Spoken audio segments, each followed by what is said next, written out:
영국 코츠월드 시장가. 저긴 뭔데 저렇게 사람들이 바글거려?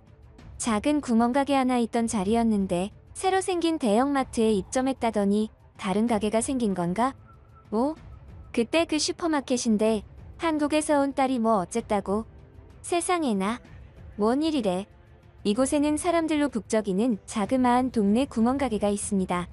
그런데 그곳에서는 사람들로 북적이는 가운데에서도 그 주변으로 많은 사람들이 그곳의 가족들에 대해서 이런저런 이야기들을 수근대고 있는데요. 그 중에서도 한때는 푸르 자식 소리까지 들었던 막내딸에 대한 이야기들로 온 동네 사람들이 경악을 금치 못했다고 합니다. 도대체 그곳의 가족들에게는 무슨 사연이 있었던 것일까요? 안녕하세요. 저는 영국 코츠월드라는 시골 동네에서 작은 슈퍼마켓을 운영 중인 앨리스 파커입니다. 오늘 제가 많은 분께 말씀드리고자 하는 이야기는 다름 아닌 저의 막내딸과 한국에 관한 이야기입니다. 사실 저희 집안은 대대로 이 동네에서 슈퍼마켓을 운영하던 집안이었습니다.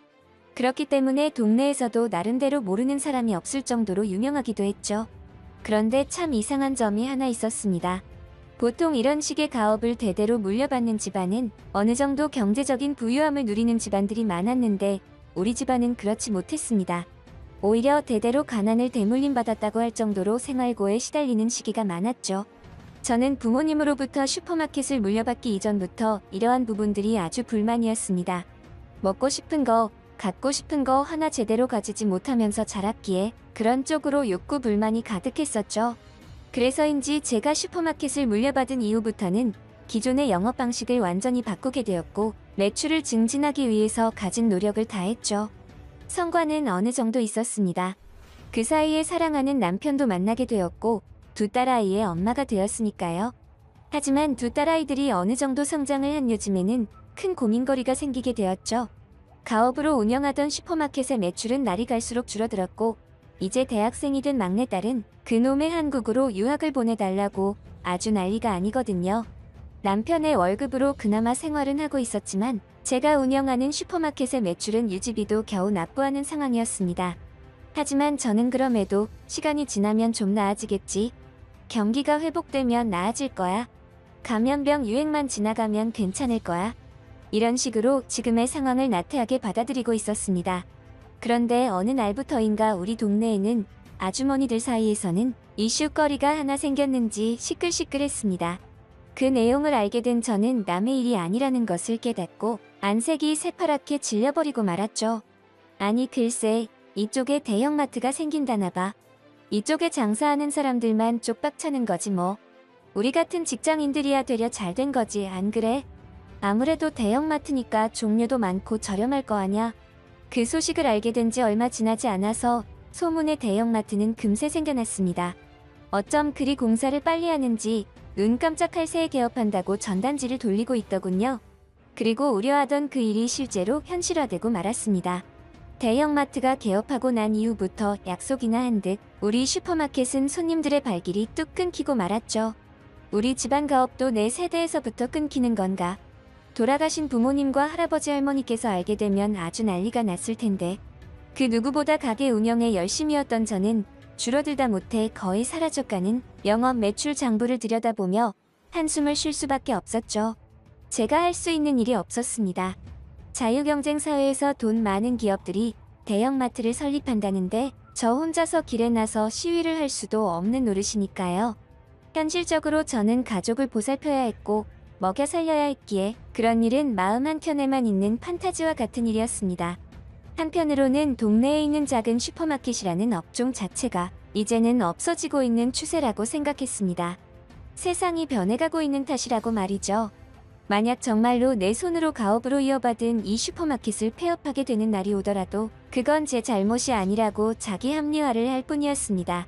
그 와중에 최근 들어 한국 유학을 보내달라는 막내딸 때문에 머리가 지끈거릴 정도입니다. 생계를 위협받는 상황의 유학이라니. 게다가 한국에서 뭘 그렇게 배울 게 있다고 비싼 돈을 주고 유학까지 가겠다는 건지. 그런 막내딸이 한심하고 답답했죠. 그런 일이 생길 줄 누가 알았겠나요?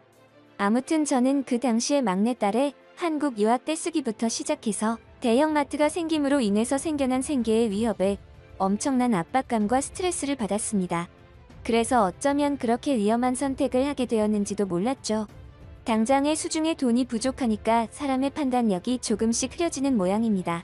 저는 과감하게 은행에서 대출을 받고 말았습니다. 그리고 그 대출금을 이용하여 고작 사용했다고 하는 곳이 막내딸의 한국 유학과 생활비로 사용하는 것이었습니다.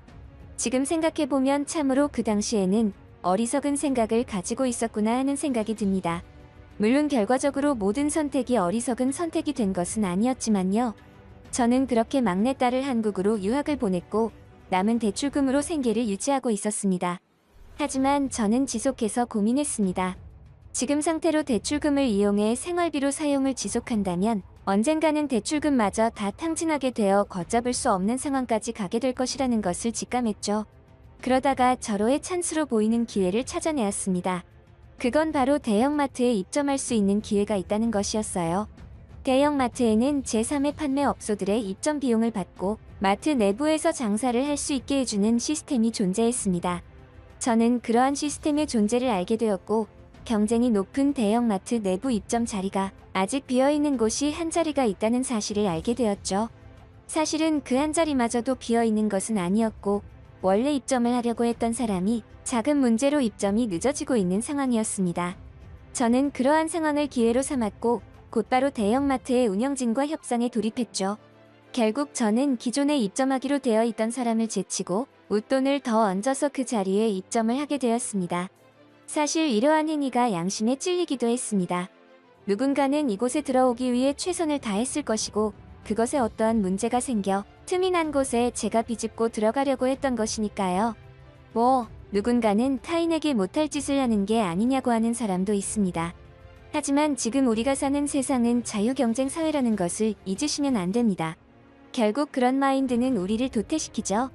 법적으로 문제가 되지 않는 한도 내에서는 할 수 있는 최선을 다하는 게 맞는 것이라 생각합니다. 그렇게 조용히 모든 것이 순조롭게 흘러가는 듯 했습니다. 저의 신경을 거슬리게 만드는 그 종이 쪼가리가 도착하기 전까지는 말이죠. 대형마트 입점을 위해서 준비해야 할 것들은 아주 많았습니다. 먼저 제가 운영하는 동네 슈퍼마켓을 정리하는 일부터 시작해서 서류적인 절차들까지 모든 복잡한 일들을 하나씩 해결해 나가고 있을 때였습니다. 그러던 어느 날 저에게 내용 증명이 도착했죠. 누군가가 저에게 법적인 불만을 통지하는 서류였습니다. 이러한 문서들은 일반적으로 수신인이 피수신인에게 무언가를 침해당했다는 사실을 공식적으로 통지하고 필요한 경우에는 법적인 절차에 따라서 권리를 보호하겠다는 의도를 나타내는 그러한 문서이죠. 그 문서에는 제가 합법적이지 않은 절차로 인하여 자신의 권리를 침해했다는 내용이 포함되어 있었습니다. 쉽게 말하자면 제가 대형마트에 입점하는 그 자리에 원래 입점자가 저에게 고소를 진행하겠다며 통지를 해왔던 것입니다.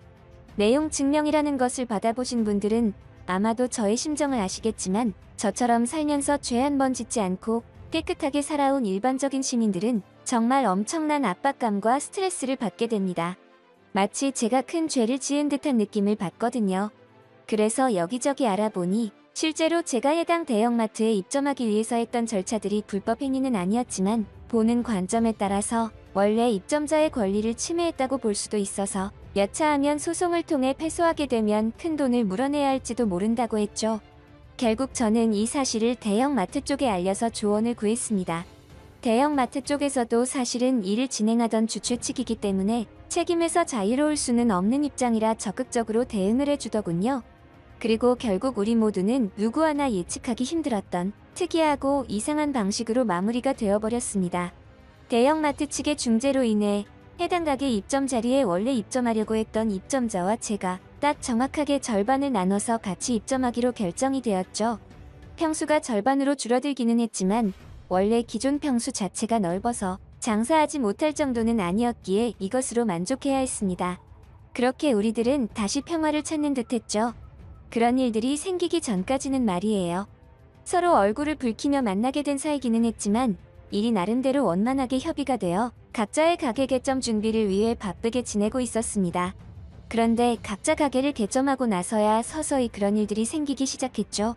그쪽에서 저에게 갖은 이유로 시비를 걸기 시작했습니다. 선을 넘어서 우리 쪽으로 넘어왔다는 둥, 그쪽에 들어가는 손님이 우리 쪽 매장에 쓰레기를 버렸다는 둥. 정말 사소한 것부터 시작해서 말도 안 되는 엉터리 같은 이유를 들면서 시비를 걸었던 것입니다. 아마도 그 사람은 원래 자기가 이곳에 독점을 했어야 하는 사람인데 저 때문에 절반밖에 사용을 하지 못하는 것에 시간이 지날수록 분통이 터졌던 것 같습니다. 그렇지 않고서야 그런 터무니없는 일들로 저에게 시비를 걸지는 않았을 테니까요. 결국 그런 식으로 시비를 걸어오는 상대방 때문에 저 또한 인내심의 한계를 느꼈습니다. 먼저 잠자는 사자의 코털을 건드린 것은 상대방이었어요. 저는 그때부터 저 옆쪽에 있는 가시 같은 존재를 쫓아버리려고 작정했습니다. 이 상태로는 장사를 하는 게 아니라 저 인간과 싸우기 위해 출근을 하는 듯 했을 정도였기에 둘 중 하나는 이곳에서 나가야 한다고 생각했던 것입니다. 하지만 아무리 고민을 해보아도 저 가게를 퇴점시키기 위한 빌미가 생기지 않았습니다. 그 와중에도 우리는 하루에도 몇 번씩이나 서로에게 으르렁거리며 시비를 걸고 걸렸습니다. 저는 도저히 안 되겠다 싶어서 빌미가 없다면 만들어서라도 저 가게를 쫓아버려야겠다고 작정했죠. 그래서 저는 그것을 실행에 옮기고 말았습니다. 허위 사실을 유포했고 그러한 소문은 생각보다 빨리 퍼져나갔죠. 그런데 문제는 그 소문의 근원지가 저라는 사실을 대형마트 측에서 알게 되었다는 것이었습니다. 결국 저는 그대로 대형마트에서 퇴거 조치를 당하고 말았죠. 참으로 어리석은 행동들이었습니다. 어쩌다가 제가 이런 지경까지 되어버렸나 싶을 정도로 자괴감이 들기도 했어요. 저는 그저 가족의 생계를 책임지고 보호하기 위해서 이곳에 입점하려고 했던 것뿐이었는데 어쩌다 보니 일이 이렇게까지 커져버렸죠. 졸지에 저는 그곳에서 쫓겨나서 아주 큰 타격을 받았습니다. 다시 원래의 자그마한 동네 슈퍼마켓 자리로 돌아갔는데 대출금을 대부분 대형마트에서 가게를 입점하느라 날려버려서 남은 돈도 없었습니다. 이대로면 한국으로 유학간 막내딸의 유학비도 더는 보내주지 못할 지경이었습니다. 아직 철부지인 막내딸이었지만 그래도 똑똑하고 책임감 있는 사랑스러운 아이였습니다. 그런 아이에게 이 엄마가 돈이 없어서 굶어 죽게 생겼으니 당장 이곳으로 귀국하거라 라는 말을 꺼내기가 몹시 어렵더군요. 하지만 저는 딸에게 이러한 우리 집안의 사정에 대해서 알려야만 하는 의무가 있었습니다. 결국 딸은 한국에서 다시 영국으로 단 1년이라는 유학기간을 마치고 돌아와야만 했죠. 처음에는 딸의 입이 삐쭉 튀어나와서 기한보다 일찍 복귀하게 된 것에 불만을 드러냈습니다. 엄마도 참, 그런 일이 있으면 다급하게 말해줄 것이 아니라 미리미리 이야기해주면 좋잖아. 나도 준비해야 하는데. 한국 생활을 하다가 여기로 돌아오니까 불편한 게 한두 가지가 아냐. 내가 여태까지 이런 곳에서 어떻게 살았던 거지? 한국에 있는 친구들에게 제대로 이별 인사도 하지 못했어. 그나저나 엄마, 요즘 장사 안 된다고 했지? 나한테 좋은 아이디어가 있는데 말이야. 딸은 그런 불만을 표시하면서도 우리 집안이 망하게 생겼다는 것을 제대로 자각하고 있었던 것인지 생전하지 않던 슈퍼마켓 운영에 대해서 걱정하더군요. 한국 유학을 다녀오더니 입만 열면 한국 타령에 아주 노이로제가 걸릴 지경이었습니다. 심지어 자기한테 좋은 아이디어가 있다고 해서 유심히 들어줬더니 글쎄 한국의 제품들을 수입해서 팔아보자는 게 아니겠습니까? 나 원참 어처구니가 없어서 한참 동안 딸을 물끄러미 쳐다보고 입을 떼지 못했습니다. 하지만 막내딸은 저의 그런 모습을 아랑곳하지 않은 채 아직 정리도 하지 않은 자신의 여행 가방을 열어젖히더니 이리저리 뭔가를 꺼내더군요. 그리고 그날 저는 새로운 인생의 서막을 열었습니다. 그날 막내딸이 저에게 보여준 여러 가지 물건들을 제 눈으로 직접 확인한 저는 서서히 입을 벌렸죠. 아니, 저도 모르게 입이 벌어지더군요.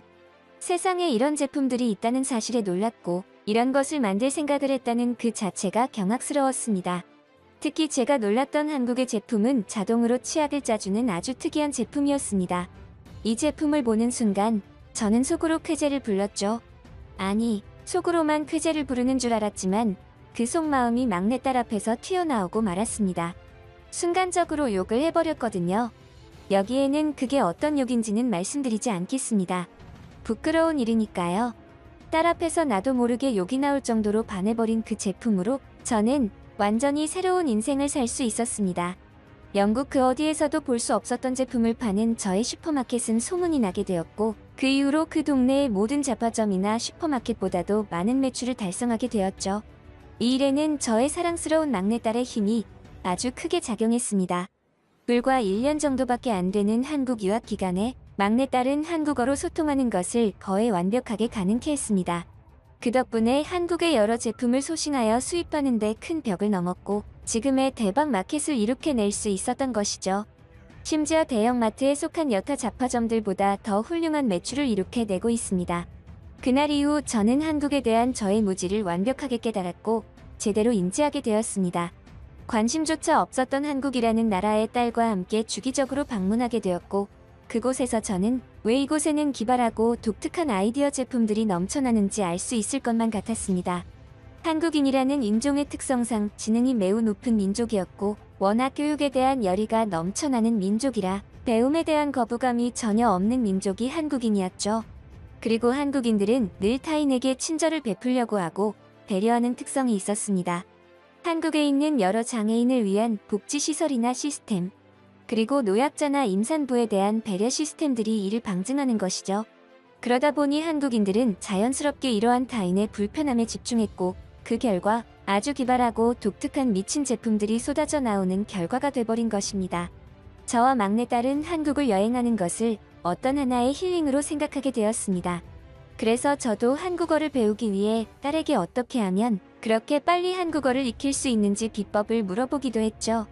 엄마는 안 돼. 내가 쓰는 그 비법을 쓰면 엄마는 아마도 가정을 잃게 될 거야. 나만 할 수 있는 거라고. 그게 대체 뭐냐고? 남자친구를 사귀면 돼. 한국인 남자친구. 그럼 엄청나게 빨리 한국어가 늘더라고. 뭐? 엄마도 사귄다고? 미쳤나봐. 아빠한테 다 일러 바친다. 네덜란드 데나그의 어느 주택. 이놈의 딸아. 그냥 다른 사람들처럼 정상적으로 네덜란드 남자 만나서 결혼하면 안 되는 거니? 왜 그렇게 유별나게 굴어? 한국인은 또 어떻게 만난 거야? 이곳에는 얼굴이 붉어졌다 창백해지기를 반복하며 다급하게 자신의 주장을 펼치는 아버지와 딸이 있습니다. 그런데 무슨 일인지 아버지는 딸에게 한국인과의 결혼을 반대하는 듯한 뉘앙스를 물씬 풍겨대고 있는데요. 이처럼 딸아이의 결혼을 결사 반대하던 아버지는 어느 날 한국의 파주 DMZ에서 발견되는데 그곳에서 놀랍고 충격적인 경험을 했다고 합니다. 도대체 네덜란드 아버지는 한국의 파주 DMZ에서 무슨 일이 있었던 것일까요? 그거 참. 한국은 아직도 저런 위협이 지속해서 생기는 것을 보니 참 위험해 보여. 아슬아슬하단 말이지. 빨리 평화가 찾아와야 할 텐데. 저는 네덜란드에서 국가 공무원으로 근무하다가 얼마 전 정년 퇴임을 하게 된 루카스 브렌더라는 사람입니다. 사실 제가 다른 사람들보다 조금은 더 일찍 퇴임을 하게 된 케이스인데요. 그 이유는 다름 아니라 제 딸아이와 더 많은 시간을 즐기고 싶었고 또 개인적으로 하고 싶은 사업이 있어서 조금이라도 더 늙기 전에 어느 정도 성과를 일구고 싶은 욕심 때문이었습니다. 사실 제 딸은 이미 성인이 되어 대학 생활을 하는 대학생입니다. 그럼에도 저에게 있어서는 아직도 어린아이나 다름없을 정도로 딸을 아끼죠. 눈에 넣어도 아프지 않을 자식이라는 말이 있지 않습니까? 저에게 있어서 저의 딸이 딱 그런 존재였습니다. 아내도 물론 딸을 아끼고 사랑했지만 동네에서도 저를 딸바보라고 부를 만큼 저에게 있어서 딸은 특별한 존재였죠. 제가 바라는 것은 딱 한 가지였습니다. 딸이 평범한 네덜란드 남자를 만나서 결혼하여 행복한 인생을 사는 것. 그것 말고는 이 나이에 저에게 큰 바람은 없었죠. 그런 저에게 얼마 전 충격적인 일들이 생기기 시작했습니다. 딸이 대학 생활을 1년 남겨둔 방학 시즌이었죠. 느닷없이 딸은 집으로 남자를 한 명 데리고 왔습니다. 친구라고는 집으로 데려온 적이 없던 딸이었기에 무슨 일인가 싶었더니 글쎄 여자가 아닌 남자더군요. 그때까지만 하더라도 뭐 그럴 수 있지. 다 큰 성인이고 성별이 남자더라도 친구가 될 수도 있다고만 생각했죠. 게다가 데려온 친구를 보니 제가 보기에는 남자로서의 매력이 부족해 보이는 동양 남자였거든요. 딸은 그 친구를 한국인으로 소개했고 저와 아내 그리고 딸과 딸의 한국인 친구는 아주 오랜만에 즐겁고 화목한 식사 시간을 보낼 수 있었죠. 이때까지만 하더라도 저는 그러한 일들이 생기리라곤 상상조차 하지 못했습니다. 식사는 어느덧 초저녁 시간이 다 되어서야 마무리가 되었죠. 한국인이라는 그 친구는 아주 영리하고 똑똑한 친구였습니다. 네덜란드에서 오래 살아보지 못했지만 네덜란드의 문화들을 충분히 숙지하고 있었는데 일반적으로 외국인들이 절대 그러기란 쉽지 않다는 것을 잘 알고 있었거든요. 그 친구가 집으로 돌아간 뒤 딸이 저와 아내에게 말했죠. 방금 그 친구 어때요? 제가 좋아하는 친구고 우린 조만간 사귈 거예요. 그리고 결혼도 할 생각이고요. 아직 한 번만 보셔서 잘 모를 수도 있겠지만 좋은 사람이에요. 이건 또 무슨 신박한 개소린가. 친구인 줄로만 알았는데 그게 아니었어. 게다가 단순히 남자친구라는 것도 아니고 결혼까지 하겠다니. 그 친구에게는 서로 합의가 된 내용인 거야? 순간적으로 어안이 벙벙해져서 아무 말도 못하는 저였고 놀란 것은 아내도 마찬가지였습니다. 하지만 가만히 생각해보니 아직 사귀거나 정식 애인이 된 것은 아닌 듯하여 딸이 저 아이를 짝사랑하는 사이인가 보다 생각을 했습니다. 그렇다는 것은 결국 사귀니 결혼이니 하는 것이 딸의 일방적인 생각일 뿐이라는 말이었죠. 그제야 한시름 놓고 저는 딸에게 말했습니다. 상대방도 그렇게 생각하는 것이냐고. 그런 건 너무 급하게 생각하지 말고 천천히 해도 충분하다고 이야기해 주었죠. 하지만 딸은 아직 직접적으로 말은 하지 않았지만 여자의 직감이라는 게 있다면서 그 친구도 이성으로 자신을 좋아한다는 겁니다. 뭐, 그럴 수도 있겠죠. 하지만 이제 대학생 아이들이 사귈 수는 있다고 치지만 벌써 결혼까지 생각하는 건 아니지 않습니까? 이건 제가 생각했던 딸아이의 미래와는 전혀 다른 모습이었기에 이런 상황이 몹시 불쾌했죠. 저는 그냥 딸아이가 평범한 네덜란드 남자를 만나서 결혼을 하길 바랐습니다. 우리 동네의 대부분의 사람들이 그런 선택을 했고 저 또한 그렇게 살아왔기에 딸도 우리처럼 살길 바랐죠. 더구나 딸이 좋아하는 그 친구는 한국인이었는데 제가 알기로 한국은 아직도 전쟁이 끝나지 않은 휴전 국가였기에 부정적인 생각이 들었습니다. 아무래도 그런 긴장감과 위협이 있는 곳이라면 을의 치안이 불안정하고 국민들의 정서나 감정들도 예민하고 불친절하고 뭐 그럴 것이라 짐작했으니까요. 한국을 좋지 않게 말하려는 게 아니라 휴전 국가라고 하면 그게 정상적인 현상이라고 생각을 했습니다. 그래서 저는 은근히 딸과 한국인 친구와의 관계가 더 이상 발전되지 않길 바랐고 또 그렇게 만들기 위해 제가 어떤 일을 할 수 있을지 곰곰이 생각을 해보기도 했죠. 딱히 제가 이런 상황에서 할 수 있는 일은 그리 많지 않았습니다. 기껏해야 아내와 합심해서 딸을 설득하는 수밖에는 없었죠. 이러한 제 생각을 아내와 공유했고 아내도 저와 마찬가지의 생각을 가지고 있어서 우리는 쉽게 협의할 수 있었습니다. 오늘 딸이 귀가를 하면 진지하게 설득을 해보자고 말입니다. 하지만 그런 아내와 저의 의지는 얼마 지나지 않아서 산산이 부서져 버리고 말았죠. 딸이 귀가를 하여 우리는 평소처럼 식사를 했는데 식사 중 딸아이의 선제 공격에 우리는 큰 타격을 입고 말았습니다. 나 사귀기로 했어. 아빠, 엄마도 축하해 줄 거지? 어제 집에 왔던 한국인 친구 말이야. 내가 고백했거든. 아차. 한 발 늦었나.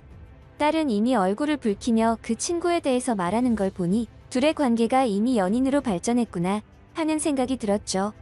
하지만 그렇다고 해서 이대로 포기해버리면 안 될 것 같아서 망설이는 아내를 한번 바라보고 마음을 굳혔습니다. 저는 딸에게 진심을 담아 진지하게 설득을 하기 시작했죠. 딸, 이 아빠 말을 오해하지 말고 잘 들어주렴. 네가 사귀기로 했다는 그 한국인 친구 말이야. 아주 영리하고 똑똑해 보이더구나. 그런데 있잖아. 아빠는 네가 조금 더 평범하게 살아주었으면 좋겠다. 네 엄마도 같은 생각이고 사귀는 것까지는 뭐라고 하지 않겠지만 결혼만큼은 네덜란드 남자와 했으면 좋겠어. 우리 집안도 늘 그래왔고 우리 동네 사람들도 모두 그렇게 살아왔다. 그러니 너도 우리처럼 평범하고 행복한 인생을 살았으면 좋겠어. 한국은 우리와 문화도 정서도 많이 다르단다. 저는 최대한 진중한 표정으로 딸에게 우리의 뜻을 밝혔습니다. 하지만 돌아온 딸의 반응에 저는 크게 놀라고 말았습니다. 저게 진짜 내 딸이 맞나 싶은 생각마저 들었죠. 딸은 잠깐의 뜸을 들이더니 저와 아내를 향해 자신의 의견을 말했는데 언제 이렇게 성장했나 싶을 정도로 조곤조곤 할 말을 잘하더라고요. 자신은 지금 사귀는 한국인 남자친구와 즉흥적으로 사귀는 게 아니다. 잠깐 스쳐가는 사이로 만나는 것도 아니고 처음부터 결혼까지 생각하고 오랜 시간을 좋아해온 사람이다. 내가 평생을 믿고 의지할 수 있는 사람이니까 우리도 이해를 해주었으면 좋겠다. 이런 식의 말들이었는데 우리보다 더 침착하게 말하는 딸을 보자 이건 진짜로 진심이구나 하는 게 느껴졌어요. 우리로서는 어쩔 수가 없었습니다. 여기에서 더 이상 반대 의견을 이야기해봐야 의미가 없을 것 같았죠. 한숨이 절로 나왔습니다. 아무리 그래도 한국은 좀 불안하다는 생각이 사라지지 않더라고요. 그런 저의 모습을 딸이 감지했는지 한국에 대해서 이런저런 이야기를 해주었습니다. 한국은 아빠 엄마가 생각하는 그런 불안정한 국가가 아니라고. 오히려 우리 네덜란드는 매우 시골스러운 느낌을 줄 만큼 발전된 도시이고 아름다운 자연도 함께 공유하고 있는 나라라고. 한국 이야기를 하는데 딸의 모습이 얼마나 명랑해지는지 참 이상한 기분이더군요. 어쩌면 진짜로 한국이 그렇게 좋은 나라인가? 라는 의구심마저 생길 정도로요. 그렇게 시간은 흘렀고 딸은 대학을 졸업함과 동시에 사귀던 한국인 친구와 결혼했고 한국으로 떠나갔습니다. 예정된 일이었죠. 처음에는 결혼은 하더라도 그냥 이곳에서 지내면 안 되겠느냐고 달래도 보았지만 소용없었습니다. 딸은 그렇게 위험할 수도 있는 한국으로 가버리고 말았죠. 한동안 저는 불안에 떨며 살아야 했습니다. 평소에는 보지도 않던 세계 정세 뉴스를 하루도 빠짐없이 시청하기 시작했고 혹시나 북한인이 대한민국인이 하는 소리가 들리면 저는 하던 일을 모두 멈추고 그 뉴스 속보에 귀를 기울여 집중해야 했죠. 그러한 시간이 지속되자 이대로는 도저히 정상적인 삶을 살지 못하겠다는 생각이 드는 수준까지 오게 되었어요. 삶의 질이 급속도로 저하되기 시작했고 이런 상태의 생활은 불행하다는 생각까지 들었으니까요. 그래서 저는 순간적으로 차라리 딸과 사위를 설득해서 다시 네덜란드로 데려올까? 라는 생각마저 들었습니다. 사람이 간절하게 원하면 길이 열린다고 했던가요? 저에게도 그런 기회가 온 듯했죠. 때마침 오랜만에 한국에서 이서방에게 전화가 왔습니다. 이서방의 말에 따르면 저를 많이 걱정하는 눈치였죠. 아무래도 제가 좀 지나치게 한국에 있는 딸과 사위를 걱정한다고 느낀 것이라 생각되었습니다. 그러면서 이서방은 나와 아내를 정중하게 한국으로 초대하는 게 아니겠습니까? 옳거니. 저는 속으로 쾌재를 불렀습니다. 제 입으로 방문한다고 하기에는 조금 부끄럽기도 하고 내키지 않았었는데 이렇게 이서방이 직접 초대해주니 마음이 한결 편했죠. 하지만 저는 키를 내지 않았습니다. 일명 연애를 할 때처럼 줄다리기 했던 겁니다. 단번에 오케이 사인을 해버리면 사람이 너무 가벼워 보이니까 초대해주기를 기다린 사람처럼 보이기는 싫었으니까요. 그렇게 저는 이서방에게 생각을 좀 해본다고 이야기했고 통화를 끊었습니다. 그리고 저는 그와 동시에 다급하게 아내를 찾기 시작했죠. 이봐, 마누라. 당장 한국 갈 준비해. 짐 싸라고 짐. 한국에 도착한 저와 아내는 매우 놀랐고 그 감정은 경악으로 물들었습니다. 한국에서의 모든 순간이 그러했죠. 뭐지? 뉴스에서는 맨날 미사일이 어쩌고저쩌고 하는 이야기들만 줄곧 해대더니 이게 어딜 봐서 휴전국이야. 미국도 저리 가라겠구만. 이게 진짜 한국이 맞아? 저는 진심으로 충격을 받았습니다. 공항부터 시작해서 한국의 모든 시설은 노후는커녕 빛이 날 정도로 선진화되어 있었고 공항에는 로봇이 돌아다니고 있었죠. 제 아내도 한국은 처음이기에 저와 비슷하게 매우 놀랐을 것으로 생각되어 바라보았더니 아니 이 여자가 언제부터 이렇게 강심장이었나? 라는 생각을 할 정도로 그저 만족스러운 미소만 짓고 놀라는 느낌은 없었습니다. 제가 한국에 와서 진짜로 놀랐던 것은 따로 있었습니다. 딸과 사위의 반가운 마중을 받은 저는 그들과 함께 식사하러 갔죠. 그리고 저는 미쳐서 날뛰는 저의 혓바닥 때문에 한동안 고생을 좀 했습니다. 역시나 딸에게 들은 대로 한국의 음식들은 그야말로 천상의 맛이었죠.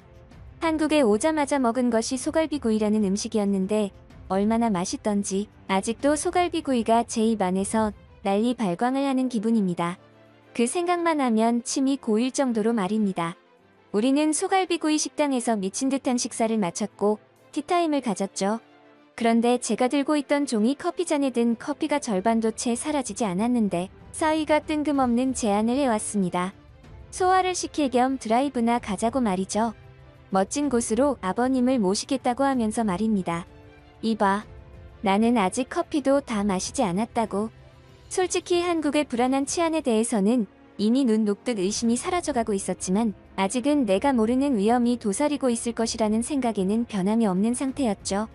하지만 결국 딸과 사위에게 다시 네덜란드로 돌아가자고 말하는 것은 드라이브가 끝나고 하기로 마음먹었습니다. 지금 그 말을 꺼내버리면 분위기를 완전히 망쳐버릴 것 같았거든요. 그렇게 저와 아내는 사위와 딸이 이끄는 대로 알 수 없는 어딘가로 향했습니다.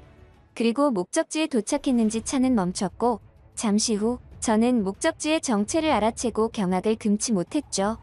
이곳은 바로 북한과 맞닿아 있다는 파주 DMZ 구역이었습니다. 그것을 안 순간부터 저는 긴장하기 시작했고 주변을 둘러보며 동태를 예의주시했죠. 그리고 사위에게 물었습니다. 왜 이런 위험한 곳으로 우릴 데려왔느냐고. 돌아온 대답은 가관이었죠.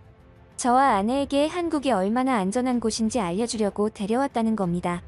아니, 저 친구가 이제 조금 친해졌나 싶으니까 벌써 나랑 말장난을 하자는 건가? 제일 위험한 곳에서 안전함을 알려주겠다니. 그러한 생각에 살짝 기분이 언짢아지려고 했죠.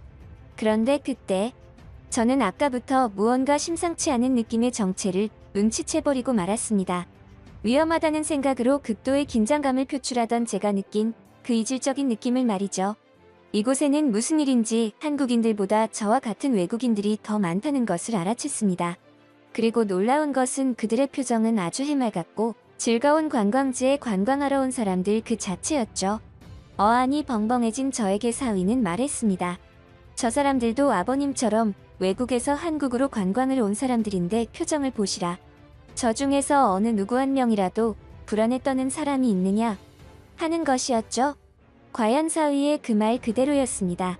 사위는 심각하게 고개를 끄덕이는 저에게 말을 이어나갔죠. 이곳 파주 DMZ는 우리 한국 분단의 아픔을 넘어서 평화통일의 미래를 희망하는 장소이기도 합니다. 이곳에는 동서냉전의 생생한 현장인 제3단굴과 북한의 현재 모습을 볼 수 있는 최북단 전망대인 도라전망대, 한반도 통일에 대한 염원이 담긴 도라산역, 민통선 안 통일에 한 발짝 다가선 곳인 통일촌 마을, 통일의 열망을 담은 희망의 공간 임진각을 직접 체험할 수 있는 곳이죠. 아버님께서 한국이 휴전국이라는 이유로 우리의 안전을 걱정하신다고 들었는데 조금이나마 그 걱정을 덜어드리고 싶어서 이곳으로 모셨습니다. 이곳에서 한국의 과거와 현재를 직접 경험하시라고요. 중요한 것은 과거의 역사를 잊지 않고 미래를 잘 설계하는 것이라고 생각합니다. 그러니 아버님도 너무 걱정하지 마시고 편하게 우리 지켜봐 주세요. 행복하게 잘 살겠습니다. 당연히 주기적으로 아버님 어머님 뵈러 네덜란드도 가야죠. 그날 이후 저는 한국에서 예정에 없던 여행을 이어나갔고 다시 네덜란드로 복귀했습니다. 사실 부끄럽지만 저는 사위와 딸에게 네덜란드로 돌아가자는 말조차 꺼내지 못했죠. 하지만 지금 생각해보면 차라리 꺼내지 않은 것이 더 다행이라는 생각도 듭니다. 이미 제 눈으로 한국의 실체를 목격했기에 더 이상 한국이 위험하다는 이유로 그들에게 제 고집만 피울 수는 없었기 때문이죠. 간혹 뉴스에 나오는 것들에만 매몰된 제 주변 지인들이 한국에서 사는 제 딸의 안부를 걱정하며 묻고는 합니다. 그리고 저는 늘 그들에게 이런 말을 해주죠. 정신 좀 차려 이 친구야. 시간 내서 한국에 한번 직접 가보라고. 자네가 알고 있는 게 전부가 아니니까. 만약에 한국에 가게 되면 올 때 소갈비나 먹어보고 내 것도 좀 가져와. 맛이 아주 일품이거든.